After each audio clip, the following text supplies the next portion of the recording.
How to fix form validation field in Instagram. Hi everybody, welcome back to our channel. I am back with a new video. In this video, I'll let you guys know the ways to fix form validation field in Instagram.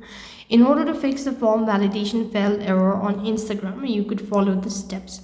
First of all, you need to try restarting the app. So close the app completely and then reopen it. You could also try closing any other app running in the background.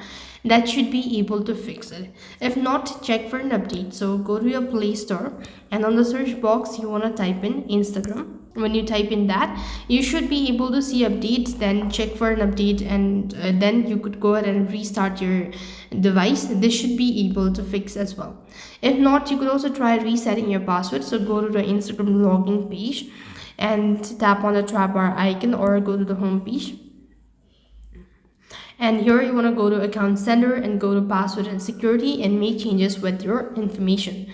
So this should be able to fix the issue all at once, or else make sure that you've entered the correct data in all fields. For example, check the entered email address. Check that you've entered an email address with the symbol @ or with no error. So this should be able to fix it, or else you could also check your uppercase and the lowercase letter as well. So these are some of the ways to fix the form validation field in Instagram. That's all for this video. I hope the video was helpful. Make sure to like, share and subscribe to our channel. Thank you for watching. See you in the next video.